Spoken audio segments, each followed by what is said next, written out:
The laughter in the smoky saloon died the instant the rancher pushed his last stack of coins across the table. "I'll take her," he said, his voice like gravel. All eyes turned toward the young woman in the corner, full-figured, defiant and trembling. She'd been wagered like property in a cruel game of cards, and now fate tied her to a man she'd never met. But when she spoke, when her words cut sharper than any blade, the rancher felt a chill crawl up his spine. Her name was Clara Jenkins, and she was nobody's prize. Her uncle, a man with whiskey-soaked veins and a gambler's empty soul, had just thrown her life away on a losing hand. The winner wasn't smiling. Luke Callahan, owner of the Red Willow Spread, had eyes as cold and gray as a winter sky. He hadn't come to Miles City for a woman. He'd come for money, for supplies, for anything to stop his ranch from bleeding out. But when he saw Clara's uncle shove her toward the pot with a sneer, something coiled tight in his gut. He played the hand. He won. And now he owned her. "You'll come with me," Luke told her, his voice low, not unkind, but heavy with an authority that allowed no argument. Clara's dark eyes narrowed. "I ain't anyone's property." A murmur went through the saloon. Men shifted, their hands moving closer to their pistols. She took a step forward, her chin high. "You should know. Take me, and I'll change your life. One way or another." Something in her tone, a promise of either salvation or damnation, made the room colder than the blizzard howling outside. Luke Callahan, a man who'd faced stampedes, rustlers, and the bottomless grief of burying a wife, felt his stomach twist. This wasn't a victory. It was a reckoning, and it was just getting started. The ride to the Red Willow Ranch was a long, frozen silence. The storm eased by dawn, revealing a world buried in white. Clara sat stiff on the wagon seat, clutching a thin shawl, while Luke guided the horses through the deep drifts. He hadn't spoken a word since leaving the saloon, and she was grateful. Men's words were cheap currency, and they always cost more than they were worth. "You hungry?" he finally asked, his eyes never leaving the horizon. Her stomach roared its answer, a humiliating growl in the quiet. She'd eaten nothing but stale bread yesterday. "I'll manage." He shot her a sideways glance, his expression unreadable. "You'll eat. No use you fainting halfway to the ranch." She bit her tongue. Kindness from a man was a language she didn't speak. Cruelty she understood. It was the native tongue of her uncle. But this quiet, steady man confused her. She didn't trust it. She couldn't afford to. When the ranch finally came into view, it looked like a fortress against the snow. A 2-story log house, sturdy outbuildings, and empty corrals. It was a place built by hard hands for harder winters. As they pulled up, the front door flew open and a boy bolted out, his hair sticking up like a wild rooster's comb. "Pa! Pa! You're back!" he yelled, skidding to a halt when he saw Clara. His grin vanished, replaced by a deep, immediate suspicion. "This here's Clara," Luke said, setting the brake. "She'll be staying with us." The boy's eyes, the same gray as his father's, narrowed. "She don't look like a cook." Clara felt a flush of heat in her cheeks. "I didn't say I was." A flicker of something, maybe a smile, touched Luke's mouth. "She can tell you herself what she is, Sam. Now help me unhitch the team." The boy stomped toward the barn, muttering, "Ain't got time for strangers." Clara stood on the porch, her limbs stiff with cold and uncertainty. She expected to be shown to a servant's room, a place to be forgotten. Instead, Luke gestured her inside. The warmth of the fire hit her first, a welcome shock. The main room was clean, worn but cared for. A rifle rested above the mantelpiece, and shelves were lined with books, not trinkets. "Sit," Luke said. Her pride was a shield. "I'm not a servant." "Didn't say you were," he replied, pouring coffee into a chipped mug. He set it on the table in front of her. "But you look near frozen. No shame in sitting." She wrapped her hands around the cup. the heat a small miracle. Her voice was barely a whisper. "Why'd you do it?"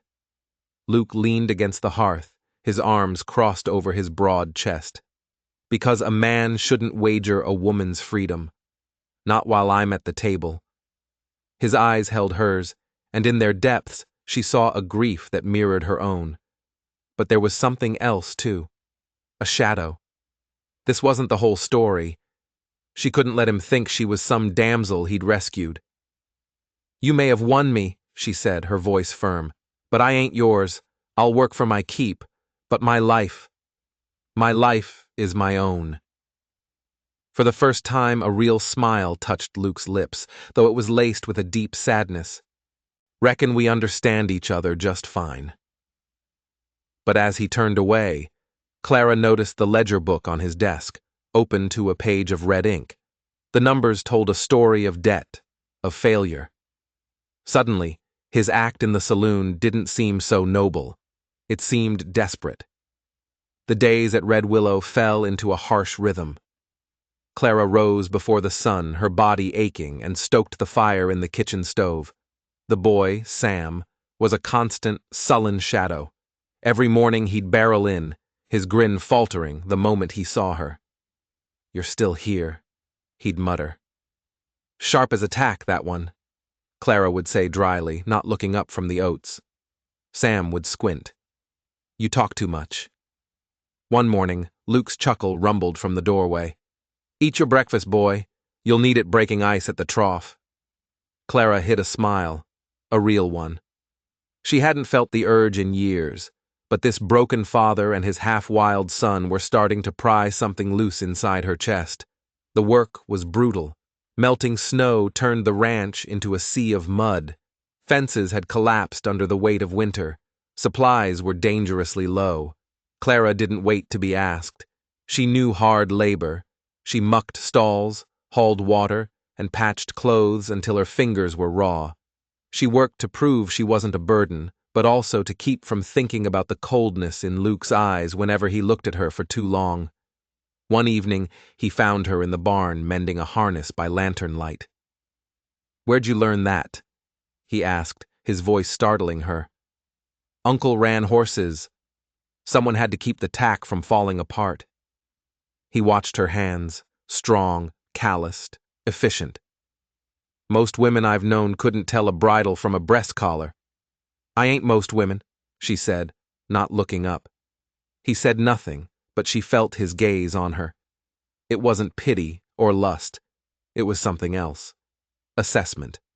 As if he were measuring her for a task she didn't know she'd been given. The thought sent a shiver down her spine. Sam remained a fortress of suspicion. He tested her constantly, with sharp questions and deliberate messes. But one afternoon, he slipped on a patch of ice near the barn and gashed his knee open on a rusty pail.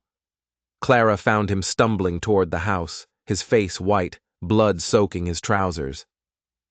"Don't you dare tell Pa," he hissed through clenched teeth. "You'll bleed to death before he gets back," she snapped, hauling him into the kitchen.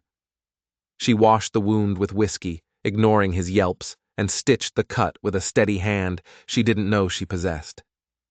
Sam stared at the neat row of stitches, his defiance replaced by awe. "Where'd you learn to do that?" "My mother.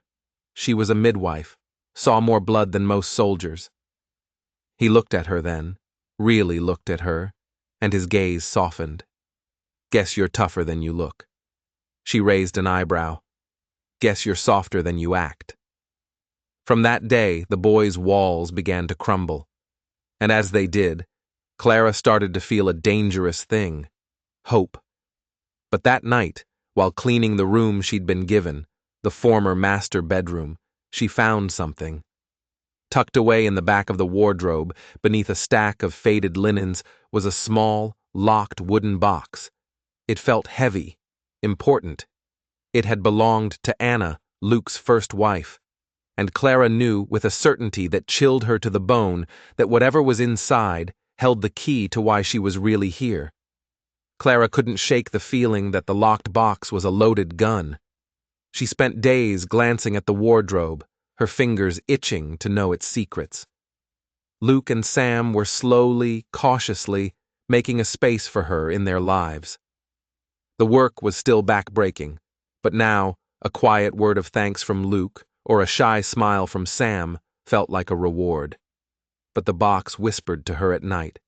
It held the ghost of Anna Callahan, the sainted wife, the gentle mother, and Clara felt like an imposter in her room, in her house, in her life. One rainy afternoon, when Luke was out checking the far fences and Sam was asleep, she gave in. She took the box to the kitchen table. Using a thin piece of wire from a broken broom, she worked the lock. Her hands trembled. This was a violation, a trespass on the sacred ground of a dead woman. But the feeling that she was a pawn in a game she didn't understand was stronger than her guilt. The lock clicked open. She lifted the lid, expecting to find letters, jewelry, keepsakes. But it wasn't that simple. Inside, nestled in velvet lining, was a bundle of coded letters, a small, elegant lady's pistol, and a meticulously drawn map of the Red Willow Ranch. But the map was wrong. It showed a creek that had dried up years ago, and there was a single, stark X, marking a spot in the remote northern pasture. A place no one ever went. What was Anna hiding? Before Clara could examine the letters, she heard the scrape of boots on the porch. Her heart leapt into her throat. It was Luke, back early.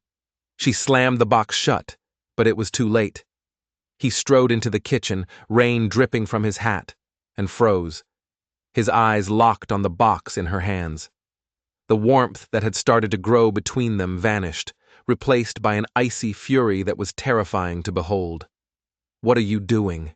he asked, his voice dangerously quiet. I found it," she stammered, her mind racing for a lie. "Get away from that." He crossed the room in 2 strides, snatching the box from her hands. He wasn't just angry. He was afraid. She could see it in the tightness of his jaw, the pallor of his skin. He expected her to cower, to apologize, but seeing his fear ignited her own defiance.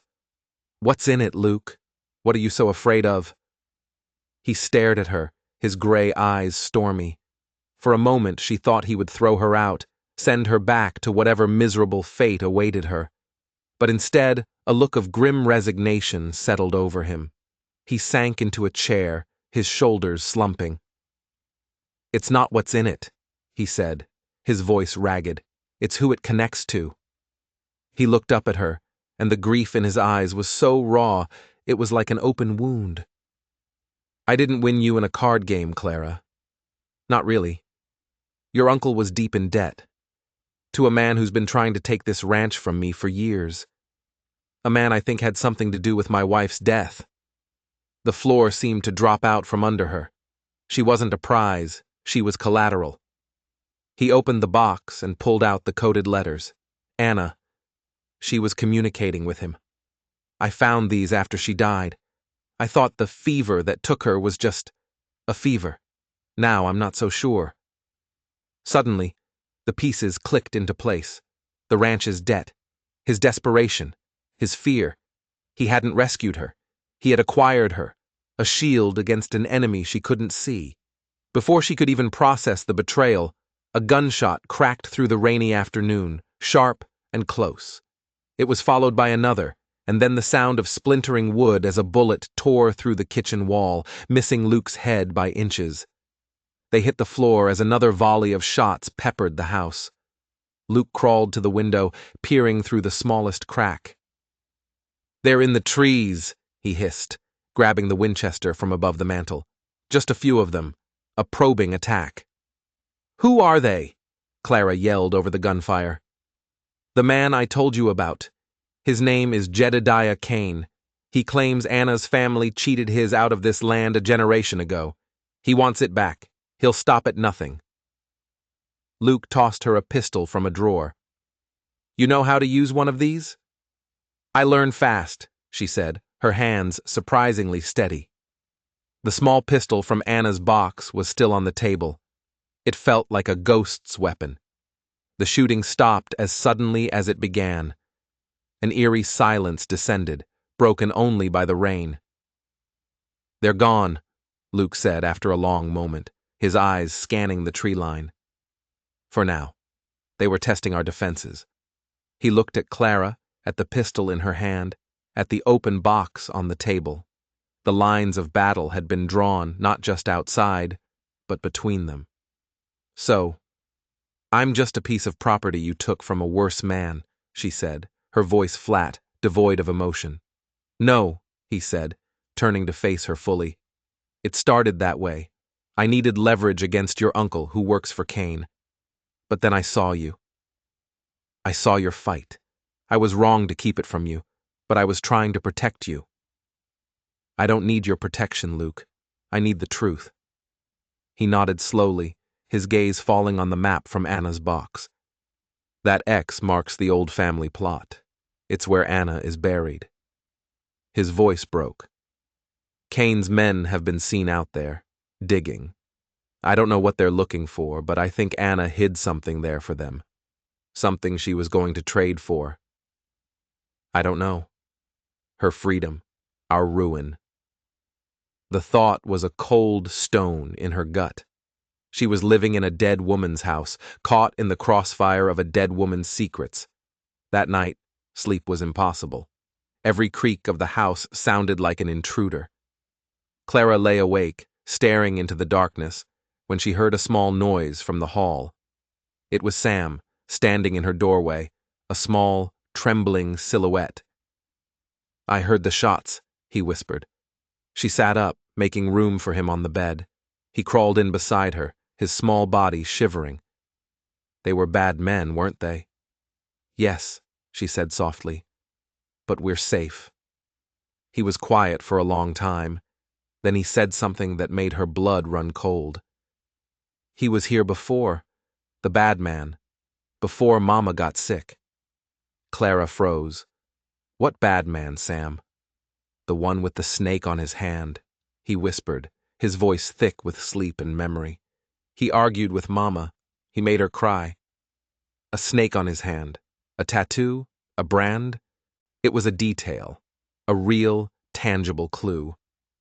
She held the boy tighter, a fierce, protective instinct rising within her. She was no longer just a pawn in Luke Callahan's war. She was a soldier. Sam was the key, and the ghost of Anna Callahan had just told them where to look for the next move. The fight for Red Willow hadn't ended. It had just truly begun. The next morning, a fragile truce settled over the ranch. Luke, exhausted and grim, treated Clara not as a possession, but as an ally. He showed her the ranch's ledgers, the full, ugly scope of Jedediah Kane's campaign to strangle them financially. Kane owned the bank, controlled the freight lines, and had been systematically buying up Red Willow's debt. The card game hadn't just been about Clara. It had been Kane's attempt to get one of his men, her uncle, inside the ranch's defenses. "I had to get you away from him," Luke admitted, his voice low. "It was the only move I had left." "The man with the snake on his hand," Clara said, changing the subject. "Sam saw him arguing with Anna before she died." Luke's face went pale. "Jedediah Kane. He has a rattlesnake tattooed on the back of his right hand." The confirmation hung in the air between them, a poisonous thing. Anna hadn't just been corresponding with their enemy, she had met with him, here, at the ranch. The betrayal cut deeper than any bullet. Their grief and suspicion forged a strange, powerful bond. They were two wounded animals, backed into a corner, fighting for the same territory. A spark of attraction, fierce and undeniable, began to flicker in the space between them. She saw it in the way his eyes lingered on her. He saw it in the way she stood a little closer than she needed to. It was dangerous, it was terrifying, and it felt more real than anything she had ever known. Sam sensed the shift. The boy who had been so hostile now sought Clara out, showing her his secret hiding spots, telling her stories about his mother, stories that started sweet but always ended with a shadow of fear. He was trying to tell them something, but the memory was a locked room in his mind. 2 weeks later, they had to go to Miles City for supplies. Luke was reluctant to leave the ranch undefended, but they were running out of flour and salt. He, Clara, and Sam rode in the wagon, the air thick with unspoken tension. The town felt different. Eyes followed them everywhere. Men loyal to Kane watched from saloon doorways and alleyways. As Luke loaded supplies, he sent Clara to the mercantile for fabric. "Get something for a new dress," he said gruffly. "Something bright." It was the closest he could come to saying he wanted her to stay, that he saw a future. Inside the store, as she was looking at bolts of calico, a voice from behind her made her freeze. "Well, well, look what the cat dragged in." It was her uncle. He looked worse than she remembered, thinner, dirtier, with a desperate, hunted look in his eyes. "You should have stayed where you belong," he snarled, grabbing her arm. "You're my property." "Let go of me," she said, her voice low and steady. "You think that rancher can protect you? He's a dead man walking. Kane owns this territory, and he wants what's his." He leaned in closer, his whiskey-sour breath hot on her face. "And he's not the only one looking for something your folks left behind." Clara's world tilted. "My folks? They died in a fire." Her uncle let out a harsh laugh. "Fire? That's the story I was paid to tell. They were murdered, girl, for something they hid, something Kane is still looking for, and now that he knows who you are, he'll be coming for you next." The blood drained from her face. Her entire life, the story of who she was, had been a lie told by the very man who now held her captive. Before she could scream, the mercantile door burst open. Luke stood there, his face a thundercloud, his hand resting on the Colt at his hip. "Take your hands off her," he commanded, his voice rumbling with deadly calm. Her uncle's eyes widened in fear, and his grip slackened just enough for Clara to wrench herself free. She ran to Luke's side, the truth of her past exploding in her mind. She wasn't just an orphan. She was a target. And the key to her parents' murder was somehow tied to the very land she was now standing on. Luke didn't hesitate. He disarmed Clara's uncle with brutal efficiency, knocking the man's pistol away and slamming him against a wall. The sheriff, a man clearly on Kane's payroll, ambled over with reluctance. "Now, Luke, let's not cause a scene. This man works for Jedediah Kane. He assaulted her. He's a key witness," Luke snarled, not releasing his grip. The confrontation drew a crowd, and the sheriff, unwilling to show his corruption so openly, had no choice but to lock the man up. The ride back to the ranch was silent and heavy. Clara stared at the rolling plains, but she wasn't seeing them. She was seeing the life she thought she had, crumbling into dust. Her parents, murdered. All this time, she'd mourned a tragic accident. The truth was so much uglier. When they got back, Luke took her to the main room and poured 2 glasses of whiskey. He handed one to her. "Tell me everything he said," he commanded softly. She told him. The words spilled out, about the lie of the fire, about the murder, about something her parents had hidden. As she spoke, Luke's expression hardened into one of grim understanding. He walked over to a heavy chest in the corner, a chest she'd never seen him open, and pulled out a faded photograph. It showed 2 men, young and smiling, standing on the porch of the Red Willow Ranch house.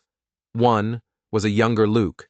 The other, she realized with a jolt, had her eyes. "That's your father," Luke said quietly. "Adam Jenkins. He was my partner. This ranch, it was half his." The whiskey glass slipped from her fingers and shattered on the floor. "Adam was the best man I ever knew," Luke continued, his voice thick with old grief. "He and your mother were headed to California to sell some cattle. They never made it. I was told their wagon went off a cliff, caught fire. I never knew." He looked at her, his own loss reflected in his eyes.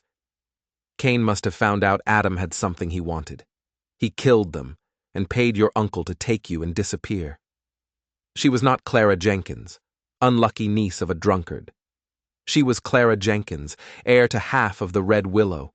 The land wasn't just a refuge, it was her birthright. A birthright her parents had been murdered for. What did they hide, Luke? I don't know. But whatever it is, Kane is still looking for it. And now he knows you're Adam's daughter. You're not just a complication anymore, Clara. You're the map. That night, the ranch didn't feel like a shelter. It felt like the center of a storm.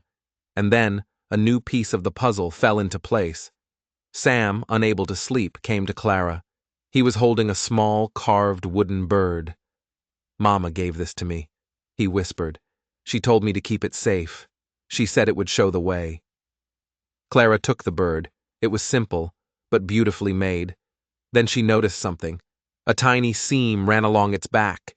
With trembling fingers, she twisted the bird's head. It came apart, revealing a hollow space inside. And nestled within that space was a small, tightly folded piece of paper. It wasn't a map. It was a letter in Anna's elegant handwriting. It began with 3 chilling words. If you are reading this, I am dead. The letter was a confession. Anna, trapped in a lonely marriage and terrified of her husband's silent grief, had been swayed by her brother, Jedediah Kane. He had preyed on her fears, convincing her that Luke was a cold, broken man who would eventually lose the ranch. Kane promised her a new life, a share of the profits, if she helped him find what Adam Jenkins had hidden. But she had discovered the truth of her brother's darkness too late. He wasn't just a rival. He was a killer. He had confessed to her, in a fit of rage, that he had murdered the Jenkinses himself. The letter was her penance. She revealed Kane's plan. He didn't believe Adam Jenkins had hidden gold or money. He believed he had hidden a second, secret deed to the Red Willow, a deed that superseded all others and named his daughter, Clara, as the sole heir. That was the prize. Complete, undeniable ownership of the land and its vast water rights. And the hiding place? Anna didn't know exactly, but she knew how to find it. The letter spoke of a riddle Adam used to tell Luke and Anna, a joke between partners. Where does a rancher hide his greatest treasure? Not in the ground, for the earth can be dug. Not in the house, for a house can burn. But in the one place that is always growing, always watching, and always pointing toward home. Clara read the riddle aloud. Luke stared into the fire, his face etched with concentration. The one place always growing, always watching. The lone cottonwood, he breathed. It was a massive, ancient tree on a ridge overlooking the entire ranch. It was the first thing you saw when you rode in, the last thing you saw when you left. It was always watching. It was always pointing toward home. And there, carved into its trunk years ago, were the initials, LC plus AJ, Luke Callahan and Adam Jenkins. They had their target. But so did Kane. The attack in town, her uncle's words, it was all a distraction. Kane knew they were getting close. He would be coming. Not with a small raiding party, but with everyone he had. It would be a siege. We can't wait for him to come to us, Clara said, her voice filled with a cold fury. We take the fight to him. Luke looked at her, a new respect dawning in his eyes. This was no longer just his fight. It was hers. Kane's main camp is in the canyons north of here. We ride at dawn. Just the 2 of us. A direct strike while his main force is preparing to ride on us. It was a suicide mission, but it was their only chance. As they prepared, cleaning rifles and packing ammunition, Sam came to them, his face pale but determined. I'm not staying here, he said. I can help. Luke started to argue, but Clara put a hand on his arm. He's right. Kane's men could still attack the ranch house. He'll be safer with us, where we can protect him. She looked at the boy. You know the canyons better than anyone, don't you, Sam? You know the hiding places. Sam nodded, his small jaw set. He was no longer just a boy. He was the son of a rancher, ready to defend his home. As the first light of dawn broke over the mountains, The three of them rode out from the Red Willow. They were not a rancher, a woman won in a card game, and a lost little boy. They were a family riding into a war they had to win or die trying. The fate of the ranch and the ghosts of the past rode with them. They rode hard, using the terrain Sam knew so well to stay hidden. The canyons were a maze of rock and shadow, a perfect place for an ambush. They left the horses tethered in a hidden alcove and proceeded on foot, with Sam leading the way through passages so narrow they had to turn sideways. Below them, in a box canyon, was Kane's camp. At least a dozen men were gathered around a fire, checking weapons, preparing for their assault on the ranch. And in the center of them all stood Jedediah Kane, the snake tattoo stark against his skin as he gestured with a rifle. Their plan was simple and desperate. Create a diversion, retrieve the deed, and escape before Kane's army could corner them. Luke pointed to a high bluff overlooking the camp. I'll draw their fire from up there. It will pull most of them out of the canyon. He turned to Clara. That's your chance. The lone cottonwood is just over that ridge. Sam will show you the fastest way. Get the deed. Do not wait for me. You and Sam get out. Understand? She understood. She also knew he might not make it back. Luke. He stopped her, his hand cupping her jaw. His thumb brushed her cheek. I buried one wife because I was too blind to see the danger she was in. I won't lose you because I was too scared to fight for you. He leaned in and kissed her, a hard, desperate kiss filled with fear and promise. Now go. Clara and Sam scrambled through the rocks as Luke made his way to the bluff. Moments later, the canyon erupted with the roar of his Winchester. He fired methodically, his shots ricocheting off the canyon walls, making his single rifle sound like 5. Chaos erupted in the camp below as men grabbed their guns and charged toward the bluff, firing wildly. It was the diversion they needed. Clara and Sam slipped over the ridge, their hearts pounding. The lone cottonwood stood before them, a giant silhouette against the morning sky. The base, Clara whispered, remembering the riddle, not in the ground. She ran to the massive trunk, her hands searching the gnarled bark. On the north side, hidden by a thick knot of wood, she found it, a loose piece of bark. She pried it open with her knife, revealing a hollowed-out cavity inside the tree itself. And there, wrapped in oilcloth, was a heavy document sealed with wax. The deed. She had it. But as she pulled it free, a voice behind her spoke, dripping with menace. I'll take that. Jedediah Kane stood 10 feet away. He hadn't fallen for the diversion. He held a pistol aimed directly at her heart.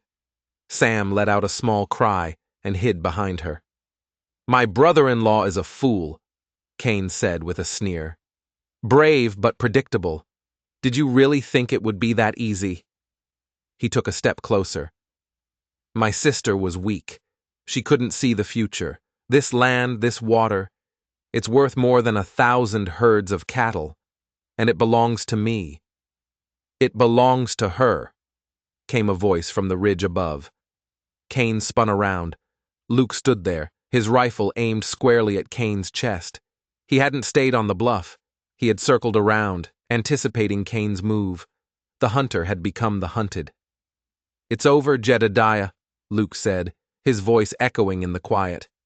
Kane laughed, a chilling, unhinged sound. He grabbed Sam, pulling the boy in front of him as a shield. It's not over until I say it is. Drop the rifle, Callahan, or the boy dies. Clara's blood ran cold. Luke's face was a mask of agony. He couldn't shoot. They were trapped. But Kane had made one fatal mistake. He had underestimated the boy. Sam, small and terrified, did the one thing the villain never expected. He bit down, hard, on the tattooed hand holding him. Kane screamed in pain and surprise, his grip loosening for a fraction of a second. It was all Clara needed. She launched herself forward, not at Kane, but at Sam, tackling the boy and rolling with him into the dirt, out of the line of fire. At the exact same moment, Luke's rifle roared. The shot was clean, true, and final. Jedediah Kane fell, the snake on his hand silenced forever. Silence descended on the ridge, broken only by Sam's ragged sobs. Clara held him tight, shielding his eyes from the scene. Luke scrambled down the rocks, his face pale. He knelt, pulling both of them into a fierce embrace. "It's over," he whispered, his voice thick with relief. "It's finally over." They returned to the Red Willow, not as three broken people, but as a family forged in fire. The captured deed proved Clara's ownership, but she just looked at Luke and tore it in half. "It's ours," she said. "All of ours." With Kane gone, his empire crumbled. The sheriff was run out of town, and the debts on the ranch were nullified. The land was safe. Their future was safe.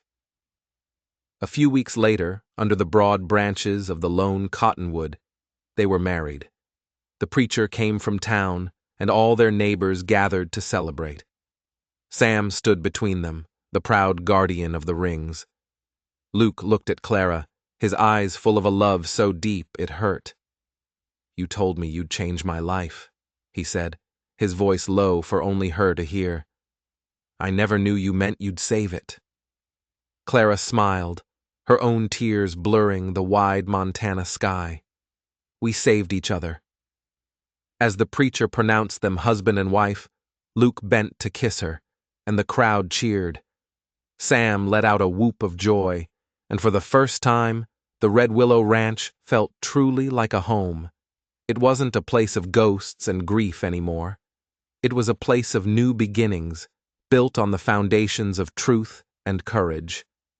A family once lost had finally found its way. If you enjoyed this story, don't forget to hit that subscribe button and ring the bell so you never miss an adventure. We've got another incredible tale of frontier justice queued up for you right on the screen. Click to watch and let us know in the comments what you thought of Clara's journey. Your support helps us keep these stories alive. Thank you for watching.